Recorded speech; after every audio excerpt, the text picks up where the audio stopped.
Hi everyone, this is Sohan Lal, your maths educator. और मैं स्वागत करता हूं आपके अपने यूट्यूब चैनल पे। और आज के इस इम्पोर्टेंट वीडियो में अब जैसे कि हम 3 चैप्टर्स ऑलरेडी कंप्लीट कर चुके हैं और आज हम जो है स्टार्ट करने वाले हैं चैप्टर 4 लीनियर इक्वेशन। काफ़ी इंपॉर्टेंट टॉपिक है बेटा। अब जैसे कि आपको पता है हमने फाउंडेशन सीरीज आपका स्टार्ट कर रखा है। मतलब इसमें हम क्लास 9 का सिलेबस तो साथ साथ करेंगे ही बेटा। आपका जो फाउंडेशन है आईआईटी के लिए या जेई के लिए वो भी आपका स्ट्रॉन्ग बेस ऑटोमेटिकली हो जाएगा बेटा। तो उसके लिए करना क्या है, आपने आप तो वीडियो जैसे देख ही रहे हो बेटा, वीडियो को लाइक तो आप कर ही देंगे। अपने सभी फ्रेंड्स के साथ इसको शेयर भी करना है। और आपके जो भी फ्रेंड्स हैं क्लास 9 में और जो मैथ्स में बेटर करना चाहते हैं या अपना मैथ्स इम्प्रूव करना चाहते हैं, तो उन सभी को आपने बोलना है भी वो सभी जो है इस चैनल को सब्सक्राइब कर ले। इस चैनल का लिंक आपको और उसमें टेलीग्राम चैनल का लिंक भी आपको जो है डिस्क्रिप्शन में मिल जाएगा बेटा, जहाँ पे आपको डीपीपी स्टडी नोट्स ये सब कुछ आपको मिलने वाला है। मतलब आपने यदि ये क्लास अटेंड आप कर रहे हो रेगुलरली, तो इसके अलावा कुछ भी आपको करने का ज़रूरत नहीं है। जैसे हम अल्टरनेट डेज में लगभग वीडियो डाल रहे हैं बेटा, और साथ साथ आप अपना होमवर्क करते हो ना, तो आप मैथ्स में कभी भी पीछे नहीं रहने वाले। ठीक है बेटा जी, तो ज़्यादा टाइम वेस्ट ना करते हुए स्टार्ट करते हैं बेटा आज का टॉपिक लीनियर इक्वेशन। अब जैसे कि हमने क्लास 8 में पढ़ा था बेटा, सबसे पहले हमने अलजेब्रिक एक्सप्रेशन पढ़ा था। अलजेब्रिक एक्सप्रेशन क्या होता है? जैसे combination of variables, coefficients and mathematical operation. जैसे हमने क्या किया, जैसे मैंने लिखा है इधर 3x + 7, 3x + 7 ये हमने जो है एक वो लिखा है बेटा। तो इसमें क्या है आपके पास, जैसे कि आप देख पा रहे हैं 3x और 7 ये आपका क्या है, वेरिएबल। इसमें वेरिएबल भी है, कोफिशिएंट्स भी और कांस्टेंट टर्म भी है। तो इन सब के कॉम्बिनेशन को हम बोलते हैं बेटा जी, इन सब के कॉम्बिनेशन को अलजेब्रिक एक्सप्रेशन कहते हैं। ठीक है, ये सभी हमारे अलजेब्रिक एक्सप्रेशन है। ये आपका 5y है, ये भी एक अलजेब्रिक एक्सप्रेशन है। इसमें भी हमारा वेरिएबल, कोफिशिएंट्स और मैथमेटिकल ऑपरेशंस यूज हो रहे हैं। ठीक है, इसके बाद हम बात करते हैं इक्वेशन का। तो इक्वेशन क्या होता है बेटा जी?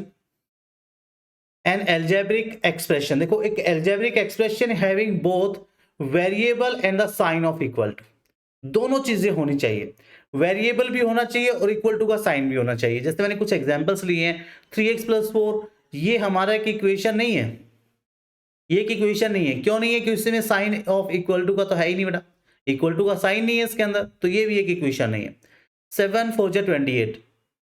अब जैसे नेक्स्ट है, ये भी आपका एक जो है ये भी हमारा क्या नहीं है बेटा जी, ये भी एक इक्वेशन नहीं है, क्योंकि इसमें हमारा क्या है, वेरिएबल नहीं है। इसमें इसमें हमारा वेरिएबल नहीं है। ठीक है,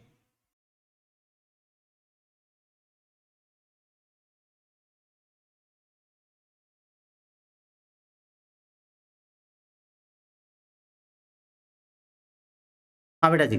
अब जैसे थर्ड एग्जांपल है 3x + 4 = 13, ये एक इक्वेशन है, ये हमारी दोनों कंडीशंस को फुलफिल कर रहा है। इसमें हमारा वेरिएबल भी है और इक्वल टू का साइन भी है। ठीक है, तो ऐसे एक्सप्रेशन, अलजेब्रिक एक्सप्रेशन जिनमें क्या होता है बेटा, वेरिएबल होना चाहिए और दूसरा साइन ऑफ इक्वल टू। तो आज आपने सीख लिया बेटा इक्वेशन किसको कहते हैं। तो जब तक ये दोनों कंडीशन फुलफिल नहीं होती तो उसको हम इक्वेशन नहीं बोलते। ठीक है, अब बात हम करें नेक्स्ट लीनियर इक्वेशन की। तो जैसे लीनियर इक्वेशन किसको बोलते हैं बेटा? लीनियर, जैसे हमने पोलिनोमियल भी पढ़ा था जिसका डिग्री 1 होता है। लेकिन बात करते हैं linear equation in one variable, जो क्लास 8 में भी हमने पढ़ा था। N equation of the form, देखो जो लीनियर इक्वेशन आपको इस फॉर्म में मिलेगी, ax + b = 0 is the linear equation in one variable. और यहां पे एक चीज का ध्यान रखना है, a एंड b दोनों हमारे रियल नंबर है और a कभी 0 नहीं हो सकता। b 0 हो जाए लेकिन a 0 नहीं हो सकता। ठीक है, तो ऐसी इक्वेशन को हम बोलते हैं linear equation in one variable. इनकी फॉर्म हमेशा ऐसी बनती है। और इंटरेस्टिंगली जो ax + b = 0 है ना, तो इसमें x का वैल्यू क्या आएगा, -b/a, और इसको हम कहते हैं इसका सॉल्यूशन। ये इसका सॉल्यूशन है या इसका रूट है। ठीक है, ये हम क्लास 8 में ऑलरेडी पढ़ चुके हैं। जैसे 3x + 7 = 0 है, तो इसमें हमने x का वैल्यू निकाला था ना, तो x का वैल्यू -7/3, तो डायरेक्टली हम कर सकते हैं। तो -b/a, b क्या है इसमें 7 है और a इसमें 3 है। ठीक है, तो ऐसे हम जो है इसके सॉल्यूशन फाइंड कर सकते हैं। तो ये तो बात हुई हमारी linear equation in one variable की। इसके बाद हम बात करते हैं बेटा जी linear equation in two variables. अब दो वेरिएबल में हमारा जो है कि लीनियर इक्वेशन, तो क्या होगा बेटा, an equation of the form A X plus B Y plus C equals to 0 where A B and C, ये चीजें बड़ा माइन्यूटली आपको ध्यान रखनी है। ए बी और सी सभी रियल होने चाहिए और both A and B can't be 0, दोनों एक साथ 0 नहीं हो सकते, दोनों में से एक 0 हो सकता है। जैसे 2x plus 3y equals to 12 is, ये हमारा एक लीनियर इक्वेशन है टू वेरिएबल्स में। अब मैं लिखता हूं 2x प्लस 7 इक्वल्स टू 0, ये भी टू वेरिएबल में हो सकती है। इसको मैं टू वेरिएबल में ऐसे एक्सप्रेस कर सकता हूं। तो यहां पे x हमारा सॉरी a क्या है 2 है लेकिन b 0 है, लेकिन टू वेरिएबल में तो है ये।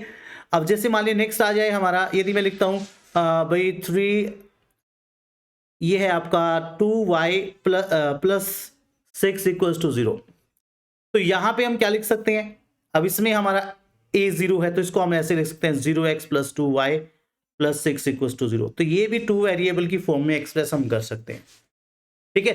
तो जब भी हम बात करते हैं linear equation in two variables की, तो उसमें क्या खास बात रहती है, पहली बात तो इसका जो फॉर्म है A X plus B Y plus C equals to 0 की फॉर्म में होता है। ये ए बी और सी ये रियल नंबर्स होते हैं, लेकिन ए और बी एक साथ दोनों 0 नहीं हो सकते। A and B can't be equals to 0, दोनों में से एक 0 हो सकता है, ठीक है। अभी जैसे लीनियर इक्वेशन की हम बात करें, जैसे हमारा है बहुत सारे एग्जाम्पल्स हम ले सकते हैं लीनियर इक्वेशन के। जैसे मैं लेता हूं यहां से 3x प्लस 4y इक्वल्स 10, तो ये हमारा एक लीनियर इक्वेशन है। इसमें हम यहां से चेक कर पा रहे हैं, तो इसको स्टैंडर्ड फॉर्म में यदि हम लिखें ना बेटा, तो इसका जनरल फॉर्म ये है, ये इसका जनरल फॉर्म है। और यहां से यदि इसको कंपेयर मैं करूं ax by प्लस सी के साथ, अब यहां से देखना, तो a का वैल्यू क्या है 3 है, b का वैल्यू क्या है 4 है और c का वैल्यू -10 है। तो ऐसे हम जो है इसकी वैल्यू ले सकते हैं। लेकिन सबसे पहली बात तो हमें सबसे पहले क्या लिखना है, इनको जनरल फॉर्म में हमें लिखना है। पहले सबसे पहले इसको जनरल फॉर्म में लिखना है। जो जनरल फॉर्म है इसकी क्या थी, ax plus B Y plus C equals to 0, ठीक है। अब जैसे ही मान लिया कोई क्वेश्चन आ जाए, मान लिया आपके पास क्वेश्चन है 7x प्लस 3 इक्वल्स टू 0। अब मुझे इसमें ABC का वैल्यू फाइंड करना है, तो इसको मैं कैसे लिखूंगा बेटा, 7x plus 0y plus 3 equals to 0। अब यहां से एक इसको कंपेयर मुझे करना है ax plus B Y plus C equals to 0। यहां से a का वैल्यू 7 है, b का वैल्यू 0 है, c का वैल्यू 3 है, ठीक है। ऐसे यदि मेरे पास ये आ जाता 2y इक्वल्स -5, तो इसको हमें टू वेरिएबल की फॉर्म में लिखना है, तो इसको मैं लिख सकता हूं 0x प्लस 2y, -5 को भी हम लेफ्ट हैंड साइड लेके जाएंगे क्योंकि इसको हमें जनरल फॉर्म में लिखना है बेटा जी, तो +5 इक्वल्स टू 0। तो इसको यदि हम कंपेयर करें ax by plus C equals to 0 के साथ, तो a का वैल्यू तो है 0, b का वैल्यू है 2 और c का वैल्यू है 5। तो ऐसे हम इसको जो है कंपेयर कर सकते हैं और ABC का वैल्यू जो है फाइंड कर सकते हैं, ठीक है बेटा जी। तो क्लियर है सब बच्चों को। सबसे पहले अलजेब्रिक एक्सप्रेशन आपको क्लियर होना चाहिए। अलजेब्रिक एक्सप्रेशन के बाद हम क्लास 8 में पहुंचे बेटा, हमने लीनियर इक्वेशन वन वेरिएबल पढ़ा। भाई कोई भी equation ax plus B equals to 0 की फॉर्म में है, वो हमारा लीनियर इक्वेशन होता है और उसका एक ही सॉल्यूशन होता है, ठीक है। लेकिन यदि हम बात करें linear equation in two variable, तो उसका जनरल फॉर्म है ax plus B Y plus C equals to 0 वेयर a is coefficient of x, b is coefficient of y and c is constant term. c हमारा constant term होता है बेटा। तो ऐसे हम जो है linear equation in two variables को एक्सप्रेस करते हैं, ठीक है। अब जैसे क्वेश्चन आ जाए आपका, अब आपके एक्सरसाइज पे चलते हैं। पहले हमें क्या करना है, एक लीनियर इक्वेशन फॉर्म करनी है। The cost of a notebook is twice the cost of a pen, write a linear equation in two variables to represent this statement. तो हमारे पास दो चीजें हैं, दो वेरिएबल है, हमें नहीं पता किसका, जिसकी वैल्यू नहीं पता होती उसको हम वेरिएबल कहते हैं, ठीक है ना। हमें ये नहीं पता कॉस्ट ऑफ बुक क्या है, नोटबुक क्या है, कॉस्ट ऑफ पेन क्या है, वो कुछ भी हो सकती है, लेकिन दोनों की जो कॉस्ट है ना वो एक दूसरे पे डिपेंड कर रही है। अब इसमें हम सपोज करते हैं, मान ली मैंने सपोज कर लिया इधर से, let cost of a pen, हम cost of a pen suppose करते हैं, तो वो हमने सपोज किया ₹y and ₹x, sorry x से ले लो, कुछ भी ले सकते हैं, इससे कोई फर्क नहीं पड़ेगा, हमें वेरिएबल लेने हैं बस, and cost of a notebook, वो हमने लिया ₹y अकॉर्डिंग टू क्वेश्चन। क्या बोला इसने? Cost of a notebook is 2 times of cost of a pen, एक पेन की कॉस्ट का डबल। अब इसको इसके अकॉर्डिंग लिखते हैं, हमने कॉस्ट ऑफ अ नोटबुक क्या लिया है? y लिया है, तो ये क्या है? 2 टाइम है किसका बेटा? x का। तो इसको यदि हम स्टैंडर्ड फॉर्म में लिखें, इधर हमारे पास क्या रहने वाला है? 0, ये 2x माइनस वाई, तो इसको सही लिख लेते हैं 2, क्योंकि लेफ्ट हैंड साइड या राइट हैंड साइड दोनों का हम आपस में चेंज कर सकते हैं, उससे कोई फर्क नहीं, पूरी को चेंज कर ले। यदि मैं लिखता हूँ 3 4 या 12 या 12 इक्वल्स 3 into 4, उससे कोई फर्क नहीं पड़ने वाला। ठीक है, 2x minus Y equals to 0। यदि हम इसको कंपेयर करें किसके साथ? ax plus B Y plus C के साथ, तो यहां से हमारे पास a का वैल्यू क्या है? a का वैल्यू 2 है, b का वैल्यू -1, c का वैल्यू 0। तो ऐसे हम इक्वेशन फॉर्म कर सकते हैं, कोई भी आपका आ जाता है तो ऐसे हम इक्वेशन उसकी फॉर्म कर सकते हैं। जैसे क्वेश्चन हम आपके करें, साथ साथ करते चले। If age of Ram 5 years ago was half of the present age of Mohan. Present age of Mohan, then form a linear equation by taking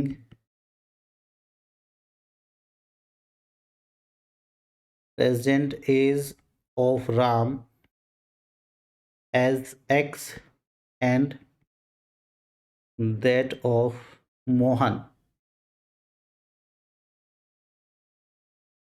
as y। दोनों की प्रेजेंट एज, एक की x है दूसरे की y, तो हम वही सपोज हम लेते हैं बेटा प्रेजेंट एज ऑफ, यहां से देखते हैं, present age of Ram that is x and present age of Mohan, ये हमारे पास गिवन है y। अब क्या बोला इसने? एज ऑफ राम 5 years एगो, भी 5 साल पहले उसका एज, तो यहां से लिखेंगे ना, एज ऑफ राम 5 years एगो, 5 साल पहले, तो x माइनस वाई। इसका रिलेशन किसके साथ था? इसका रिलेशन था present age of Mohan, Mohan की प्रेजेंट के साथ, प्रेजेंट एज के साथ, मतलब उसकी एज 5 years एगो नहीं लेनी, तो अकॉर्डिंग टू क्वेश्चन लिखेंगे बेटा। अब जैसा क्वेश्चन में गिवन है, क्या गिवन है क्वेश्चन में? If age of Ram 5 years ago was half, भी राम की जो एज थी ना x माइनस 5, ये 5 साल पहले, ये क्या थी बेटा? ये हाफ थी किसका? प्रेजेंट एज ऑफ मोहन, और मोहन का प्रेजेंट एज y है। तो ऐसे हम इसको बना सकते हैं, जैसे ये 2 इधर आगे मल्टीप्लाई हो जाएगा, तो इसको 2 से मल्टीप्लाई कर रहे हैं, तो ये मेरा बनेगा 2x माइनस 10 इक्वल्स वाई। तो इसको इधर ले आते हैं बेटा y को भी, तो इक्वेशन हमारी बन गई 2x minus Y minus 10 equals to 0। तो ऐसे हम लीनियर इक्वेशन इसकी फॉर्म कर सकते हैं, तो ये आपका लीनियर इक्वेशन बन जाएगा। ठीक है, ये हो गया आपका क्वेश्चन बेटा। कोई भी आए बेटा क्वेश्चन, मतलब आपका जो ये वर्ड प्रॉब्लम आती है ना, तो पहले क्वेश्चन के अकॉर्डिंग हमें चलना होता है, क्वेश्चन के अकॉर्डिंग। जैसे इसमें गिवन था ना भाई, इसमें गिवन क्या था? राम की एज का 5 years एगो का जो रिलेशन था वो मोहन की एज के प्रेजेंट एज के साथ था। तो राम की हमने 5 years एगो की एज ली, मोहन की प्रेजेंट एज, दोनों को रख दिया बेटा जैसा कंडीशन में गिवन था, जैसा क्वेश्चन में कंडीशन गिवन था। उसके अकॉर्डिंग हमने पुट किया है, दैट्स इट। तो वर्ड प्रॉब्लम जितनी आप प्रैक्टिस करोगे बेटा उतनी आपको इजी लगती चली जाएंगी, क्योंकि बहुत सारे बच्चों को वर्ड प्रॉब्लम में ही दिक्कत रहती है। चलिए आगे बढ़ते हैं। आज का लास्ट ये जो क्वेश्चन रहेगा, express the following linear equation in the form ax plus by plus c equals to 0 and indicate the value of a, b and c in each case। अब जैसे पार्ट 1 है 2x plus 3y equals 9.35, तो इनको general form में लिखना है, इनको इस फॉर्म में लिखना है। तो लिखते हैं, तो ये होगा हमारा 2x 3y minus 9.35 bar equals to 0, ये आ गया। इसको कंपेयर करें तो a कितना है, a का वैल्यू 2 है, b का वैल्यू 3 है, c का वैल्यू माइनस 9.3 बार, ये 35 बार 5 के ऊपर बार है। तो ऐसे हम इसको जो है किस में लिख सकते हैं बेटा, जनरल फॉर्म में लिख सकते हैं। जैसे सेकंड पार्ट आपका इजीली हो जाएगा, पहले 5 इसमें आप एलसीएम लेके भी कर सकते हो, डायरेक्ट भी लिख सकते हो। जैसे सेकंड पार्ट है ना, सेकेंड पार्ट है हमारा x minus Y by 5 minus 10 equals to 0। तो इसको मैं यदि लिखना चाहूं तो ऐसे लिखा जा सकता है बेटा जी, x माइनस प्लस लिख लो चाहे तो minus 1 by 5 Y minus 10 equals to 0। Compare करते हैं इसको ax plus B Y plus C के साथ। तो यहां से a क्या आएगा, a मेरा 1 है क्योंकि 1x है। b क्या है, b का वैल्यू माइनस 1 बाई 5 है, और c क्या है, c हमारा माइनस 10 है। ठीक है, ऐसे इसको हम कंपेयर कर सकते हैं बेटा जी। इसके बाद नेक्स्ट है, ये तो आपका डायरेक्ट हो जाएगा minus 2x plus 3y minus 6 equals to 0। तो यहां से हमारा ये a होगा, ये a हो जाएगा, b हमारा 3 है, c हमारा माइनस 6 है। ठीक है, a हमारा हो गया माइनस 2, b हो गया 3 और c हो गया माइनस 6। तो ऐसे हम इनको कंपेयर कर सकते हैं। ठीक है बेटा, हाँ जी। जैसे नेक्स्ट है बेटा x equals 3y equal to 0, तो कहां से आया, दो बार इक्वल लगा दिया। तो इसको हमें जनरल फॉर्म में लाना है, तो कैसे ला सकते हैं इसको, हम लिख सकते हैं x minus 3y equals to 0। इसको यदि मैं कंपेयर करता हूं ax plus B Y plus C equals to 0, इसको भी आप, तो यहां से a क्या है, a इसमें 1x है, 1 है मतलब, b इसमें क्या है माइनस 3 है, और c क्या है 0, c तो इसमें है ही नहीं, कांस्टेंट टर्म इसमें नहीं है बेटा, जो नहीं होता वो 0 होता है। ठीक है, ऐसे ही जैसे हमारा लास्ट पार्ट है, ये कोई भी पार्ट आप इसमें कर लो बेटा। जैसे ये है y माइनस 2 इक्वल्स टू 0, तो y माइनस 2 इक्वल्स टू 0 है, तो इसको कैसे करेंगे बेटा, तो y माइनस 2 इक्वल्स टू 0, तो इसको कैसे लेंगे, तो ये हमारा 0x plus 1y minus 2 equals to 0। तो इसको हम कंपेयर करें ax by plus C equals to 0 के साथ, तो a का वैल्यू है मेरे पास 0, b का वैल्यू 1, c का वैल्यू माइनस 2। तो ऐसे हम इसको जो है कर सकते हैं बेटा जी। ठीक है बेटा, तो ये बाकी पार्ट भी आप ऐसे इसके बना सकते हो। जैसे 2x माइनस 5y, तो इसको हम लेफ्ट हैंड साइड लेके जाएंगे बेटा, तो ये हमारा 2x प्लस 5y हो जाएगा। ठीक है, 5 इक्वल्स 2x, 5 इक्वल 2x है। काफी बच्चों को इसमें दिक्कत होती है भाई, तो हम इसको जो है इधर 0 रखते हैं, तो 5 को हम राइट हैंड साइड लेके गए। अब जैसे हमारा लेफ्ट हैंड साइड और राइट हैंड साइड होती है, पूरी साइड को चेंज कर दो, कुछ से फर्क नहीं पड़ेगा। मैं इसको ऐसे लिख सकता हूं 2x माइनस 5 इक्वल्स टू 0, क्योंकि बच्चों को थोड़ा आदत नहीं है ना ऐसे देखने की, थोड़ा अजीब सा लगता है, तो ये ऐसे लिखा जा सकता है, पूरी की पूरी साइड चेंज कर दो। जैसे हम किसी चीज को मेजर कर रहे हैं ना, पहले तराजू होता था, चाहे हम उसको चेंज भी कर देंगे तो कोई फर्क थोड़ी करने वाला है, कोई फर्क थोड़ी होने वाला है बेटा, उससे सेम ही रहेगा ना। तो यहां से इसको कंपेयर करें तो a का वैल्यू 2 आ जाएगा, b इसमें है ही नहीं, b 0, और c हमारा माइनस 5। तो ऐसे हम इसको कंपेयर कर सकते हैं। ठीक है बेटा जी, तो ये चैप्टर 4 हमने अभी स्टार्ट किया। 2 ही एक्सरसाइज है, बड़ा इजी चैप्टर आपको लगेगा। आप लोगों ने बस इसका बेसिक कंसेप्ट समझना है जो मैंने आपको करवाया है अभी। ठीक है, इसके साथ साथ जो आपकी एक्सरसाइज 4.1 है वो सब बच्चे बना लेंगे, वो सब बच्चों ने करना है। और एक और काम करना है आपने, एक और बेटा जो आपके लिए बहुत जरूरी है, वीडियो को लाइक आपने करना है, साथ में शेयर भी करना है, और आपके जो भी फ्रेंड्स हैं ना, आपको लगता है भी आपकी तरह उनका भी मैथ्स अच्छा होना चाहिए, उन सभी को आपने इनवाइट करना है चैनल पे, वो चैनल को सब्सक्राइब करें और अपना मैथ्स इंप्रूव करें। ठीक है बेटा जी, तो मिलते हैं बेटा नेक्स्ट वीडियो के साथ। Till then bye bye and take care. Bye बच्चे।